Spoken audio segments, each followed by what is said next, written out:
pregações em sequência desde Mateus, e hoje nós vamos para mais uma porção de Atos 15. Estamos ali ainda no Concílio de Jerusalém. Houve o concílio que foi provocado por uma causa que se deu em Antioquia, na igreja de Antioquia. Foi levada a causa para Jerusalém, o presbitério se reuniu, deliberou, tomou a decisão adequada, e agora a decisão vai baixar as igrejas daquela região. Versos 22 até o versículo 29. Ouçamos a voz do Senhor, irmãos. Então pareceu bem aos apóstolos e aos presbíteros com toda a igreja, tendo elegido homens dentre eles, enviá-los juntamente com Paulo e Barnabé a Antioquia. Foram Judas, chamado Barsabás, e Silas, homens notáveis entre os irmãos. Escrevendo por mão deles, os irmãos, tanto os apóstolos como os presbíteros, aos irmãos de entre os gentios em Antioquia, Síria e Cilícia, saudações. Visto sabermos que alguns que saíram de entre nós, sem nenhuma autorização, vos têm perturbado com palavras, transtornando a vossa alma, pareceu-nos bem, chegados a pleno acordo, eleger alguns homens e enviá-los a vós outros, com os nossos amados Barnabé e Paulo, homens que têm exposto a vida pelo nome do nosso Senhor Jesus Cristo. Enviamos, portanto, Judas e Silas, os quais pessoalmente vos dirão também estas coisas, pois pareceu bem ao Espírito Santo e a nós não vos impor maior encargo além destas coisas essenciais, que vos abstenhais das coisas sacrificadas a ídolos, bem como do sangue da carne de animais sufocados e das relações sexuais ilícitas. Destas coisas fareis bem se vos guardardes. Saúde. Vamos orar, irmãos. Senhor, damos graças ao Deus, porque sabemos que toda a Escritura é inspirada. Toda a Escritura vem do sopro da Tua boca e é útil, Senhor, para a educação, para a correção na justiça, para que o homem seja novamente posto no caminho e assim possa seguir para cumprir as boas obras que nos são requeridas. Essa porção da tua palavra, Senhor, tem muito a nos falar a respeito da Tua igreja essa noite. Então clarifica, Senhor Deus, as Tuas verdades por meio da pregação poderosa da Tua palavra. Revela Teu Filho, Senhor Deus, e o poder da Tua obra sobre o homem nessa noite. E assim nos alimenta para o bem do Teu povo e a glória do Teu nome. Em Cristo nós te pedimos. Amém. Há uma certa tendência da nossa geração, e a tendência muito forte para esse lado, para a informalidade. Nós temos nos tornado cada vez mais informais. Informais nas nossas relações. Hoje, o que antes você mandava uma carta e passava dias para chegar, e era uma carta bem escrita, um namorado mandava para a namorada, ele pensava em cada palavra que ele ia dizer, até que aquela carta chegava pelos correios e a formalidade era vista ali. E depois você tem a possibilidade de ligar, e a informalidade já é um pouco maior, mas ainda hora para ligar, você não tem todo o tempo do mundo para se falar, e você tem que, de alguma forma, entrar numa estrutura para poder se comunicar. E depois isso vai ganhando muita força com a internet. Você tem condições hoje de mandar uma mensagem rápida, com palavras que são reduzidas na sua escrita. Você não precisa escrever tudo, só parte. Você manda um áudio, você consegue até ver a pessoa. E esse tipo de informalidade é muito bom, porque as pessoas conseguem ficar cada vez mais próximas com muita facilidade. E informalmente tratar muitas relações. Negócios são tratados assim, não apenas relacionamentos, mas negócios são feitos assim. Até mesmo a justiça usa desse tipo de artifício para adiantar, né, o processo e poder melhorar a relação e a comunicação entre as pessoas. Mas se você observar, em todas essas instâncias, ainda existem certas formalidades que não podem passar. Existe uma forma para se relacionar com o próximo. Seja na justiça, existe um processo. Seja nos negócios, você precisa fazer um pedido, você precisa formalizar, colocar no papel. Existe todo um procedimento que precisa ser formal. Existem algumas formalidades que não saem de moda também no relacionamento entre homem e mulher. E a grande pergunta é, por que o único lugar onde ninguém mais aceita nenhum tipo de formalidade é a igreja? Porque na igreja tem sido pregada uma informalidade total e absoluta, como se isso fosse em si uma coisa boa. E o contrário disso, ou seja, certo formalismo fosse ruim. Ora, os formalismos muitas vezes são necessários. Nessas relações que acabamos de citar e também na igreja. Na igreja presbiteriana nós devemos louvar a Deus por isso, né? Porque em certo sentido a formalidade da igreja tem nos privado, inclusive, de cair em erros que outras denominações têm caído persistentemente pela informalidade com que tratam as coisas de Deus. Porque a formalidade em si, ela denota cuidado, zelo, respeito. A formalidade do culto, por exemplo, ela é defendida pelo apóstolo Paulo em Romanos capítulo 12. O culto é racional, né? Ali a palavra, né, mais, se fosse direta, era lógico. O culto é lógico. Portanto, tudo que fuja de uma lógica bíblica não pode ser considerado culto. Você tem uma formalidade no culto. Deus convoca o povo responde por meio de oração e cântico.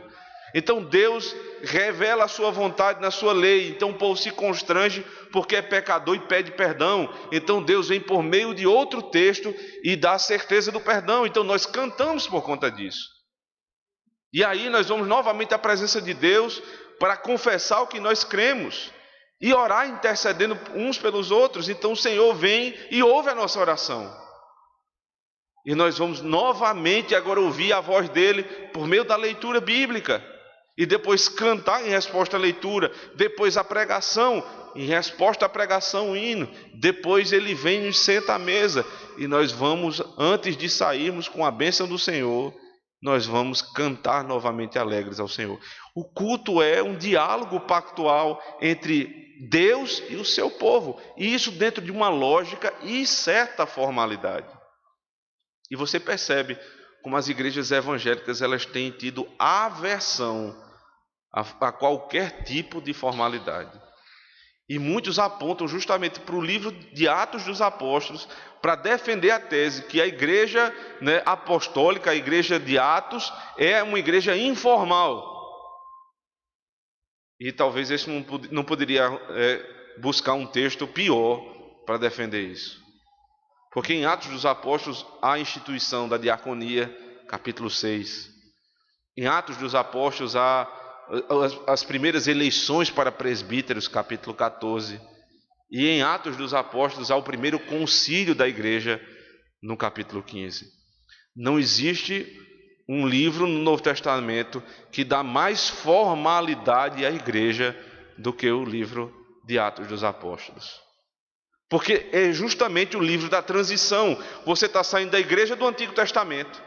Porque pela obra de Cristo, todo o sistema sacrificial foi deixado para trás por ter se cumprido nele. E não somente o sistema sacrificial, mas por consequência, os ofícios de levita, o ofício de sacerdote, tudo isso perde um sentido. Não haverá mais sacrifício. E agora, ao invés de levitas e sacerdotes, você tem a instituição de diáconos e presbíteros. E agora a formalidade não se dá pelo sacrifício, mas a formalidade se dá pela estrutura necessária para a própria igreja.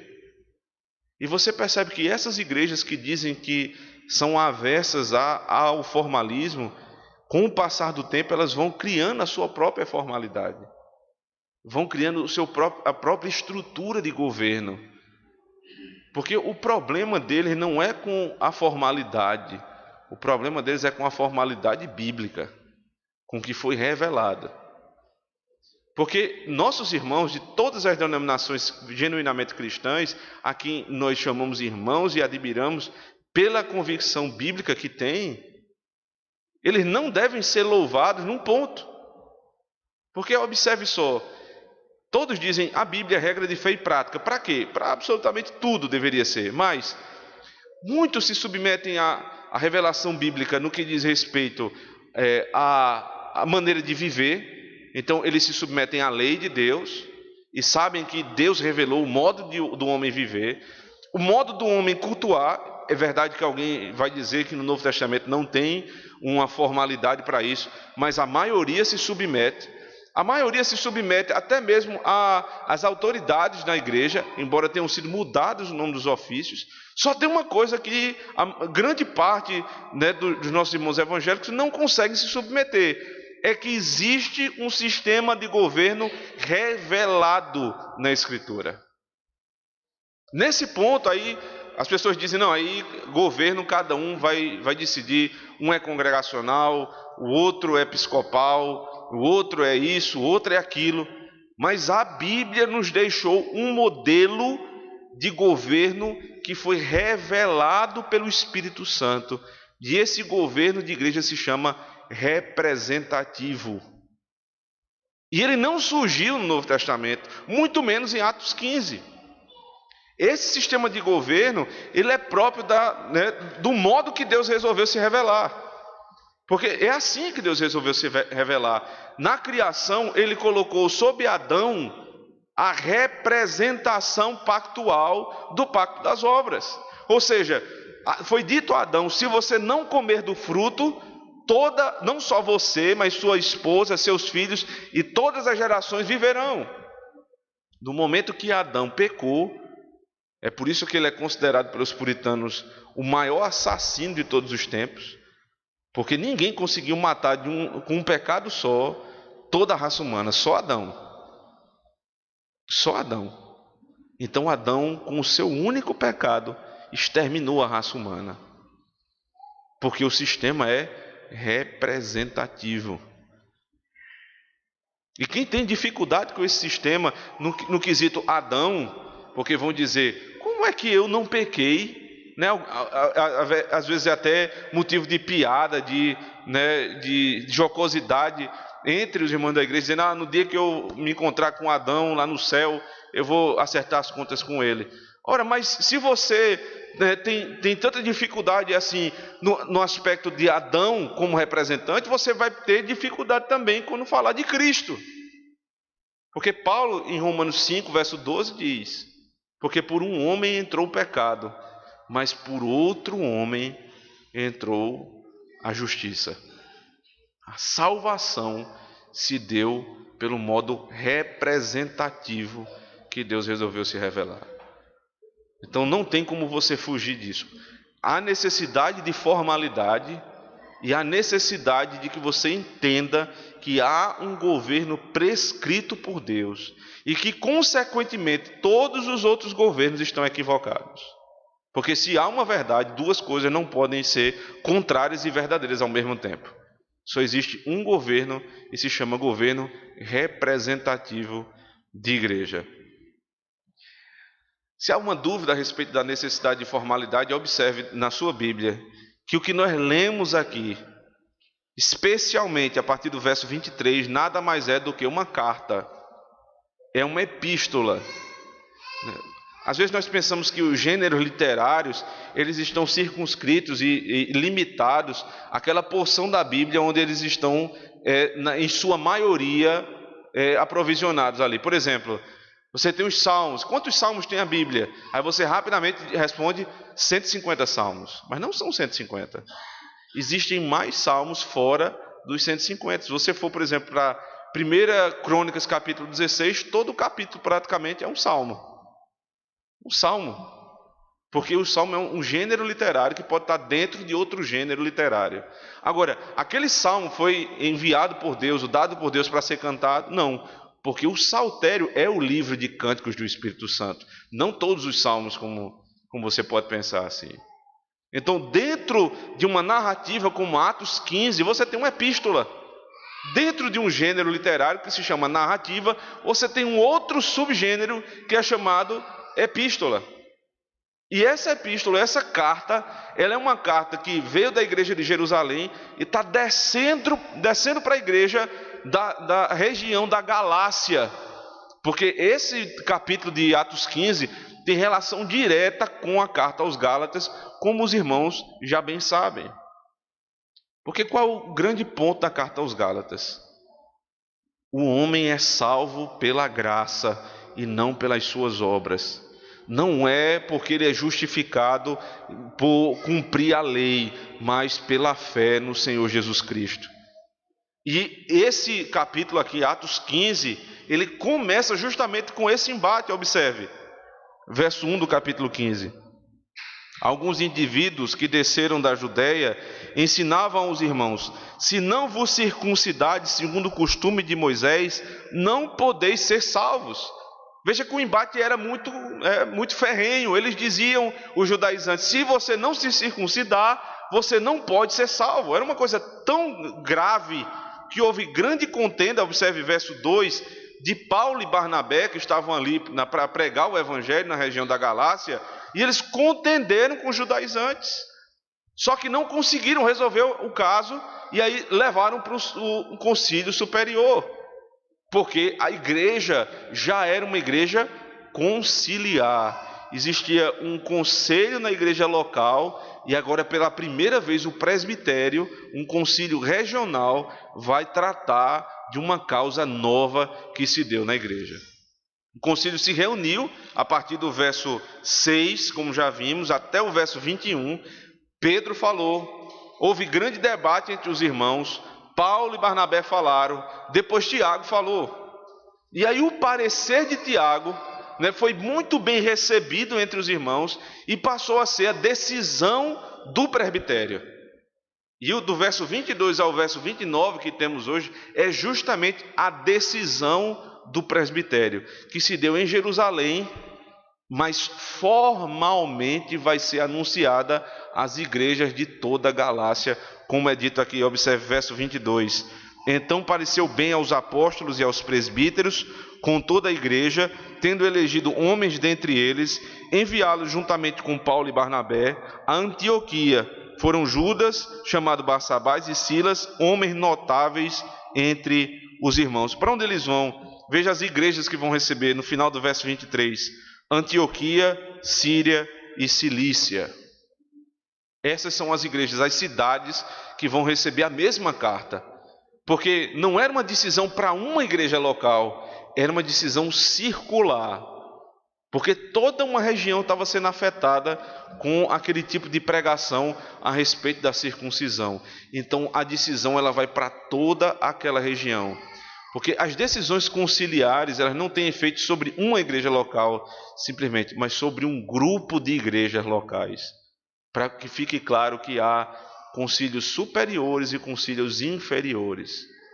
Quem vai levar essa carta? Há uma segunda formalidade, não só a carta, mas quem vai levar a carta? No verso 22, como nós acabamos de ler, foram eleitos homens, observe na sua Bíblia, para irem com Paulo e Barnabé. Paulo e Barnabé, eles tinham acabado a primeira viagem missionária e eles estavam centralizados no seu trabalho em Antioquia. A partir de Antioquia, eles saíam para outros lugares. Então agora, eles estão voltando para a igreja sede do ministério deles, mas não vão sozinhos. Vão com eles Judas, chamado Barsabás, e Silas. Há um embate aqui para saber quem são esses homens, né? Porque Lucas, quando vai descrever quem são eles, diz apenas no final do verso 22, homens notáveis entre os irmãos. Existe um autor chamado Howard Marshall, que ele diz que esses notáveis irmãos eram presbíteros da igreja de Jerusalém. Ou seja, eles foram enviados pelo presbitério até aquela localidade para consubstanciar, ou seja, reforçar o que o concílio disse. Isso já aconteceu, né, em nossos dias, quando o presbitério envia uma comissão para visitar uma igreja local, para tratar de um assunto. Qual é o sentido aqui? É a demonstração de força para aqueles pastores que estão ali na lida diária. Então vem uma comitiva de fora para dizer: o que os irmãos estão trazendo é de fato uma decisão conciliar, e também com aspecto pastoral e paternal. Pastoral, porque os irmãos vêm em amor, em cuidado com as ovelhas. E paternal, porque é como um pai que vem auxiliar os seus filhos no meio de uma grande discussão. Porque assim nós tratamos as discussões entre irmãos. Os pais chegam não apenas para apaziguar, mas para acalmar os ânimos, para resolver a questão. Então era necessário que não apenas Paulo e Barnabé, mas uma comitiva do presbitério fosse até aquela igreja. Assim, não devemos estranhar quando o nosso presbitério, por algum motivo, né, em alguma situação, julgar por bem enviar-nos uma comissão para nos visitar. Nós devemos agradecer a Deus, porque isso é bíblico e isso mostra cuidado do concílio superior com a igreja local. Então aí vem o conteúdo da carta a partir do verso 23, observe: escrevendo por mãos deles. O que é que eles escreveram? Os irmãos, tanto os apóstolos como os presbíteros, aos irmãos de entre os gentios em Antioquia, Síria e Cilícia, saudações. Aqui, né, é o que se chama de saudação inicial, para você ver que realmente é uma carta, como a gente lê Gálatas, como a gente lê Efésios, sempre tem uma saudação inicial. Então eles estão dizendo quem são os remetentes da carta e quais são os destinatários da carta. Observe como eles se tratam. Os irmãos, especificam apóstolos e presbíteros, aos irmãos das igrejas de Antioquia, Síria e Cilícia. Agora observe um detalhe. Os remetentes eram de Jerusalém, portanto, eles eram judeus convertidos ao cristianismo. E os destinatários eram gentios convertidos ao cristianismo. Mas qual a maneira deles se tratarem? São irmãos. Não há mais barreira entre eles. A igreja de Jerusalém, ela reconhecia a fraternidade e a mesma religião de Jerusalém na Galácia. Nós somos irmãos. Não é o rico que envia uma carta para o pobre, não é o poderoso que envia para os seus liderados, não é um povo para outro povo, mas irmãos falando com irmãos. Quanta sabedoria há nessa expressão, irmãos. A igreja do Senhor Jesus Cristo, como nós já vimos, ela é diversa. Aqui entra o empresário bem-sucedido. Aqui entra a dona de casa. Aqui entra o que tem, né, ascendência europeia, o que tem ascendência africana, ascendência, né, tribal. Entram todos. Por conta da nossa fé, não importa de onde viemos e que tipo de casa nós moramos, mas todos aqui são chamados irmãos. Não há distinção entre nós.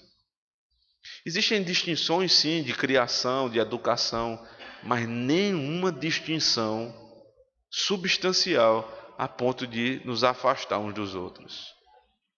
Porque todos nós temos o mesmo Pai. Todos nós fomos incluídos na família de Deus por meio de Cristo, o nosso irmão mais velho.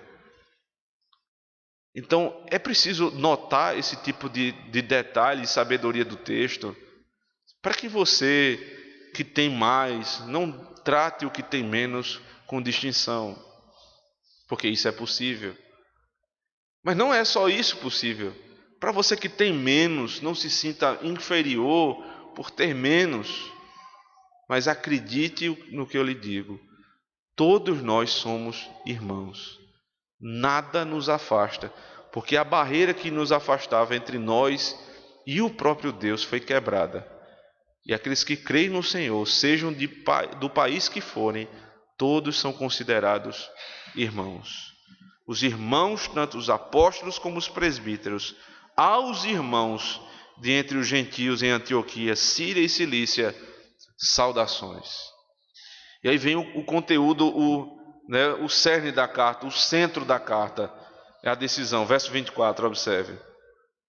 Visto sabermos que alguns que saíram de entre nós, sem nenhuma autorização, vos têm perturbado com palavras, transtornando a vossa alma, pareceu-nos bem, chegados a pleno acordo, eleger alguns homens e enviá-los a vós outros com os nossos amados Barnabé e Paulo. Veja, o que até o envio dessas pessoas, desses homens, foi ordenado pelo presbitério. Porque eles estão combatendo alguns que foram até a região da Galácia sem a autorização do presbitério. Quem vai falar em nome de Deus? Quem vai falar em nome da igreja? Não pode ser alguém que se levantou no meio do povo, que não foi avaliado, que não foi testado, que não foi aprovado, mas alguém que foi, como vimos hoje pela manhã, ordenado. E agora à noite nós vemos que ele foi enviado.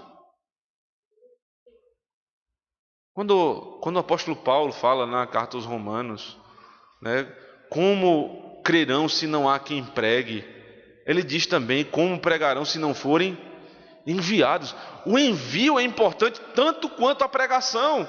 A pregação do evangelho é algo muito sério, irmãos. E isso devemos estranhar, porque nós fazemos mais questão de quem vai tomar conta, por exemplo, do corpo dos nossos filhos, do que da alma dos nossos filhos. Se qualquer coisa acontece na saúde de um filho seu, dentro de todas as suas limitações financeiras, você vai procurar dar o melhor que for possível para que o médico mais capacitado, que estudou mais, que tem mais gabarito, que ele cuide do seu filho. Porque eu quero meu filho vivo. É óbvio isso. Mas aí os pais entregam a alma dos seus filhos ao próprio escrutínio deles, ou seja, eles é que vão resolver a igreja que eles vão querer ficar. E os pais dizem assim: não vou ficar em determinada igreja porque meus filhos se sentem bem ali. Você não diz isso quando é para a escolha do médico. Você não chama seu filho de 10, 12, 15 anos e diga: meu filho, qual médico você quer ir? Você não faz isso. Porque na prática, nós levamos mais em consideração o nosso corpo do que a nossa alma. Quem vai pregar a palavra? Quem for enviado. Porque ele vai cuidar da alma da minha família. Eu preciso ter cuidado com a liderança da igreja com a qual eu vou me submeter e me pactuar, porque esses homens têm que ser enviados e testados, porque não é simplesmente o corpo, nem a saúde física, mas é a saúde espiritual da minha casa que está em jogo. Então eles não têm autorização. Então esses que foram sem autorização, o que é que fizeram? Volte seus olhos para o verso 24 mais uma vez. Vos tem perturbado com palavras. Quais são essas palavras? Como eu falei, que há uma ligação direta com a carta aos Gálatas. Abra comigo Gálatas capítulo 1, por favor.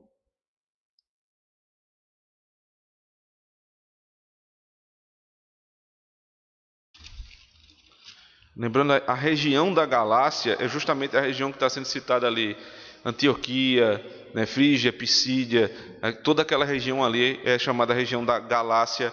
E a carta aos Gálatas não é para uma cidade, é para uma região. Verso 7 em diante, capítulo 1. A partir do verso 6, para ter melhor compreensão. Admira-me que estejais passando tão depressa daquele que os chamou na graça de Cristo para outro evangelho, o qual não é outro, senão que há alguns que vos perturbam. Veja, exatamente a mesma palavra. Os que vos perturbam e querem perverter o evangelho de Cristo.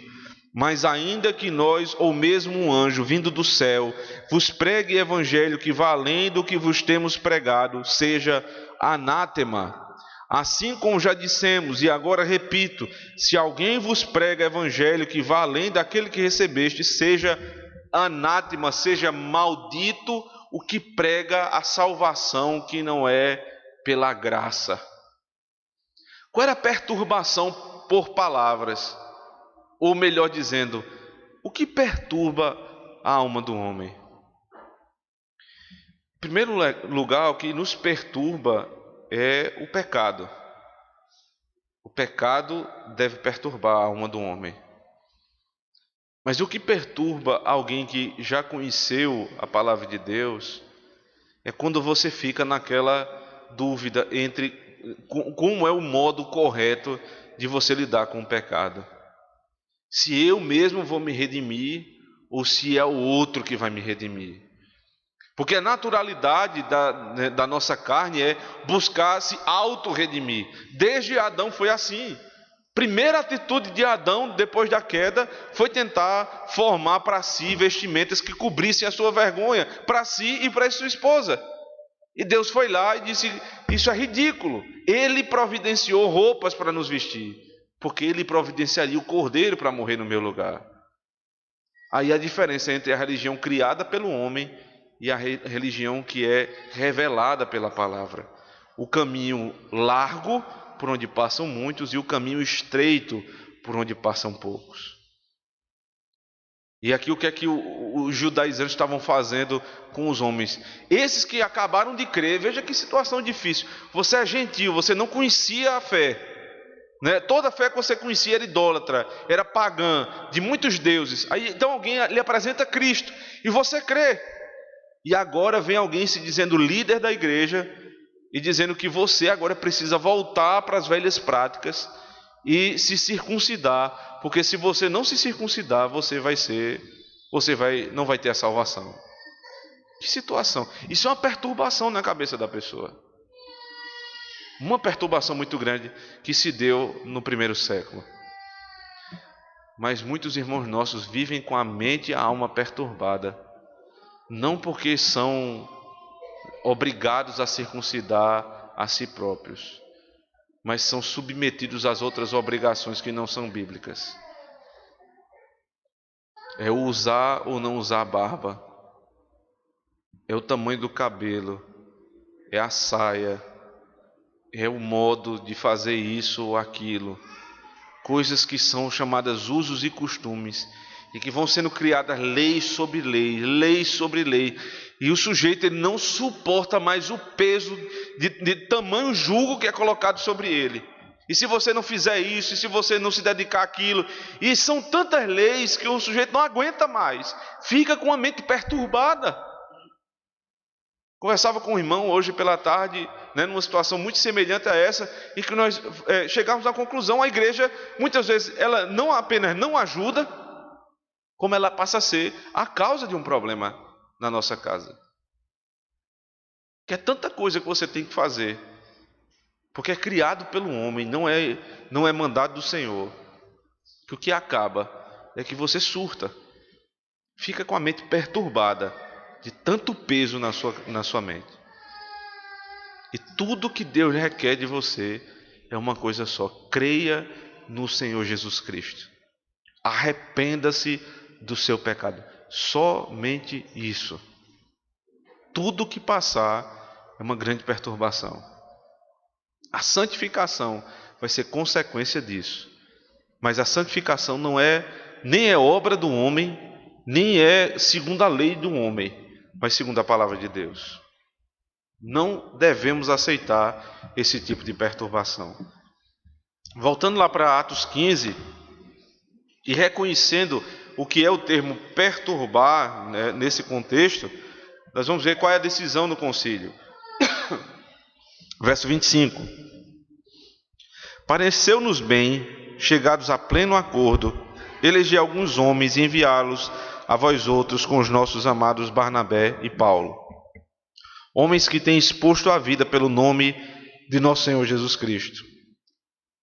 Enviamos, portanto, Judas e Silas, os quais pessoalmente vos dirão também estas coisas. Pois pareceu bem ao Espírito Santo e a nós não vos impor maior encargo além destas coisas essenciais. Primeiro, veja como é que eles tratam os pastores da igreja. Esses homens são amados, verso 25, Barnabé e Paulo, porque eles têm se exposto, ou seja, eles têm dedicado a vida a uma causa, a pregação do Evangelho. Puro e simples. Paulo ele é tão enfático na pregação do Evangelho, que lá em Gálatas, como a gente acabou de ler, ele diz: se eu, ou se um anjo descer do céu e pregar um Evangelho contrário ao que eu preguei, seja anátema. O que é que ele está dizendo ali? Se um anjo descer com uma pregação diferente da que nós já conhecemos, irmãos, não é um anjo de graça e luz, mas é Satanás. Se um pastor, se dizendo porta-voz de Deus, passa a pregar uma coisa que não está na Escritura, você tem obrigação de negar. Você tem obrigação de dizer anátema. Eu me lembro de uma história que nosso irmão Caio Leite sempre contou aqui um tempo desse, na época dos puritanos, na Escócia, em que um determinado pastor, se eu não me engano, tinha chegado há pouco tempo na igreja, e ele passa a pregar algo que é contrário, a um dos mandamentos do Senhor, especificamente o quarto mandamento.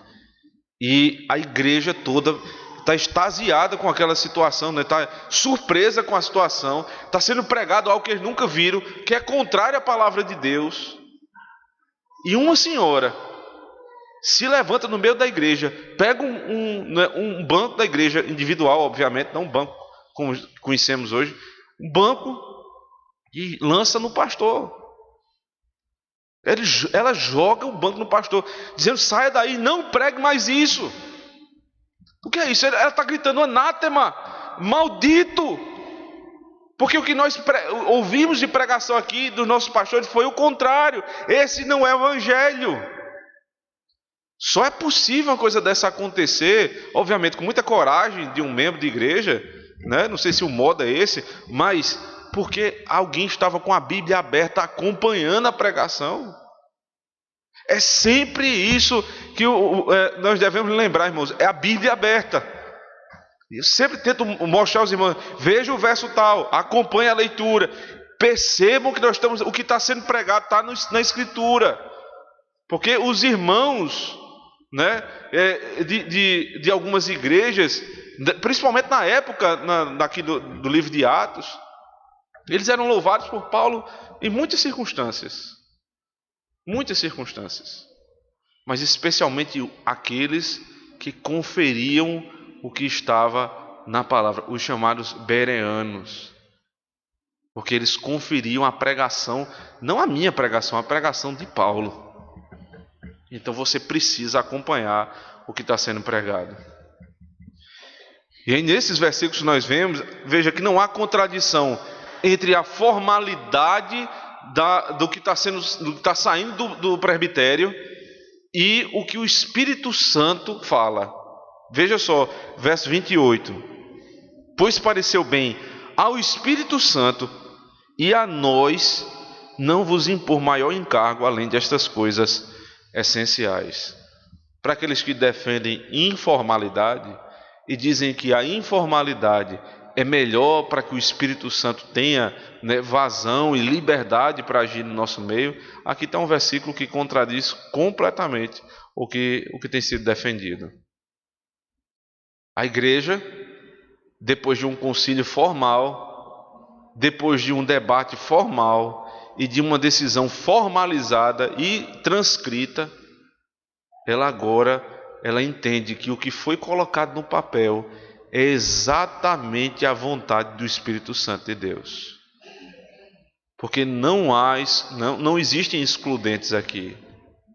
O que é decidido num presbitério debaixo da palavra de Deus é a palavra de Deus. O que você tem de Gênesis e Apocalipse é a palavra de Deus.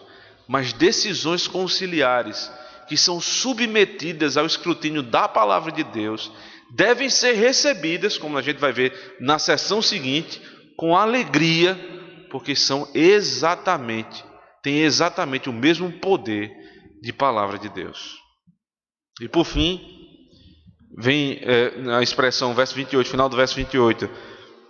E nos pareceu bem o Espírito Santo e a nós não vos impor maior encargo, além destas coisas essenciais, que vos abstenhais das coisas sacrificadas a ídolos, bem como do sangue, da carne de animais sufocados e das relações sexuais ilícitas. Destas coisas fareis bem se vos guardardes saúde. Queria chamar a atenção para um último ponto aqui da carta. O tom dessa carta. Veja como é que os judaizantes falavam a respeito da decisão que eles tomaram. Verso 1 do capítulo 15. Se não vos circuncidades segundo o costume de Moisés, não podeis ser salvos. O que é que isso gerou na igreja? Verso 2. Contenda e não pequena discussão. Quando uma falsa liderança toma a frente da igreja, é isso que acontece. Imposição, não por meio da palavra, mas pelas preferências humanas, grosseria, falta de amor e contenda. Agora, quando os pastores que foram enviados, que têm autoridade, que foram ordenados, eles vão falar com as ovelhas de Cristo, eles dizem: nos pareceu bem, e também entendemos que ao Espírito Santo, não colocar mais encargo, ou seja, não colocar mais peso no ombro dos irmãos. Os falsos profetas impõem peso sobre os ombros dos irmãos. Os verdadeiros profetas retiram peso, porque todo o peso foi levado por Cristo. Essa é a grande diferença, é o modo de agir a respeito da salvação. Uns impõem jugo, os que são falsos, e os verdadeiros retiram o jugo. Trocam o jugo, porque o fardo pesado, quem levou foi Cristo. Não somos nós que vamos levar, nós não suportamos levar esse fardo. Então a tonalidade da conversa é completamente diferente. E também o conteúdo da mensagem. Por que eles estão proibindo aqui, né, de se abster, né? A abstenção deve ser a respeito de coisas sacrificadas a ídolos, sangue, animais sufocados, relações sexuais ilícitas. Por que isso? Nós já vimos, mas eu vou recapitular. A ligação que há entre, né, os elementos da lei cerimonial, né, em relação aos ídolos, e a relação sexual ilícita. Nós vimos Levítico 17 tem relação com a cerimônia, e Levítico 18 vários pecados relacionados ao sexo, à intimidade. Porque nos cultos pagãos havia grande prostituição. Então aqui está a ligação ferrenha entre uma coisa e outra. Uma coisa estava ligada com a outra no paganismo. Então, qual o problema do gentio? O problema do gentio é que ele sempre comeu carne. Ele nunca teve esse tipo de questão com sangue, né? Nem com nenhuma dessas coisas. E agora ele precisa conviver na mesma igreja, na mesma sinagoga, com não apenas alguma vez ou outra, mas muitas vezes. É o final da sessão anterior, veja, verso 21. Pois Moisés tem em cada cidade, desde tempos antigos, os que pregam nas sinagogas, onde é lido todos os sábados. Ou seja, todo sábado você tinha que ir para uma sinagoga, você gentil convertido, ia se encontrar com um judeu convertido. Eles não tinham costume de comer, né, essas coisas sacrificadas a ídolos. Você não tinha problema, mas para se estabelecer paz na igreja, no momento de transição, o que é que a gente faz? Sabiamente, pastoralmente, o presbitério diz: irmãos, se abstenham dessas coisas. Aí Paulo vai me ensinar lá em Romanos 14. O reino de Deus não é comida nem bebida.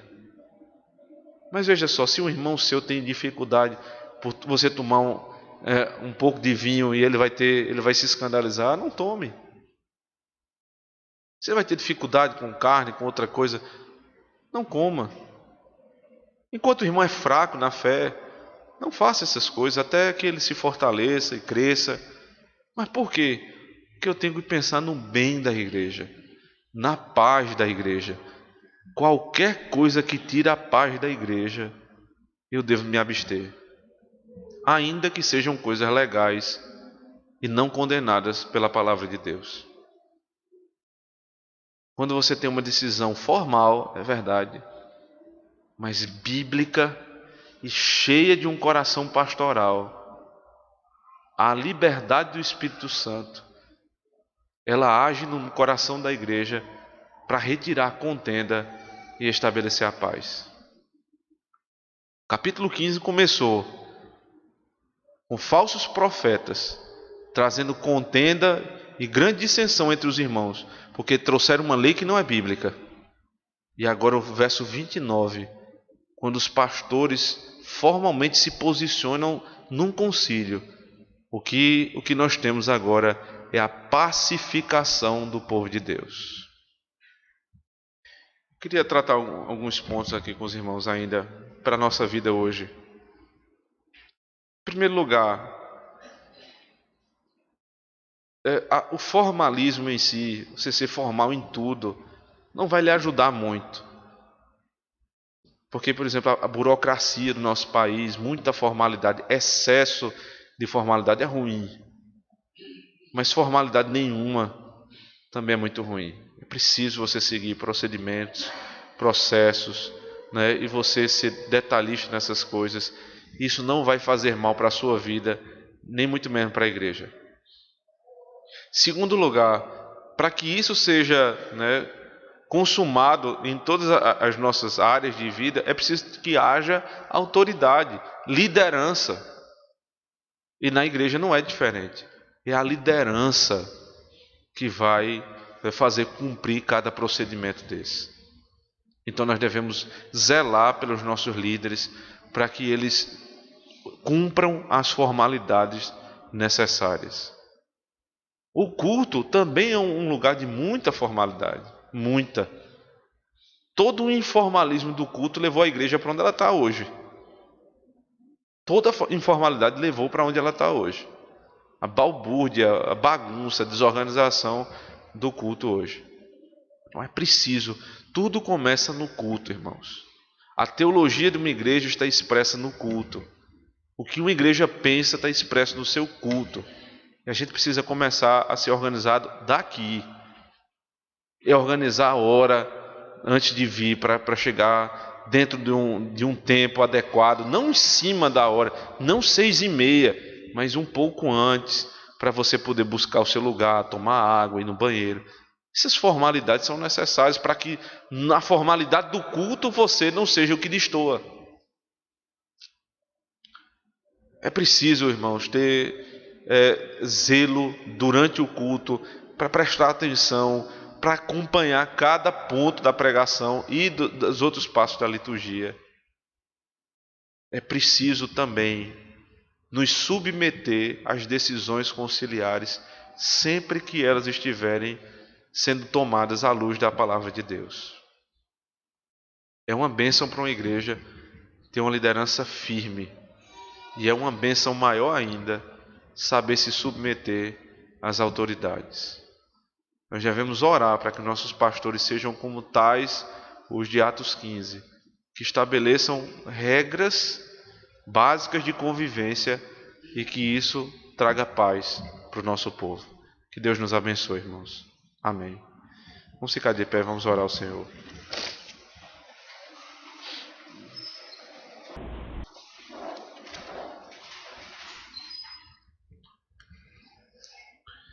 Senhor, nós amamos a Tua casa, nós amamos a Tua igreja, Senhor. Não queremos enchê-la de julgos, de peso sobre o Teu povo.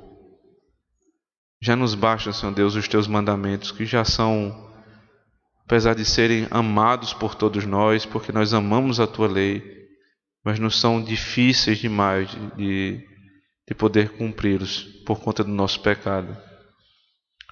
Nos ajuda, Senhor Deus, a cada dia estimar mais o Senhor no nosso coração, nos submeter aos Teus estatutos, a zelar, Senhor Deus, pela liderança da nossa igreja, orar pelos nossos pastores, Senhor, para que eles sempre tragam uma palavra de paz, retirando a contenda do nosso meio e buscando a nossa boa convivência.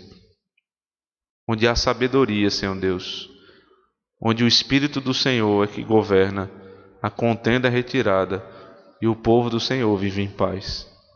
Damos graças, Senhor Deus, porque temos vivido isso aqui, pelo poder da Tua palavra. Em Cristo Jesus nós agradecemos. Amém. Vamos cantar.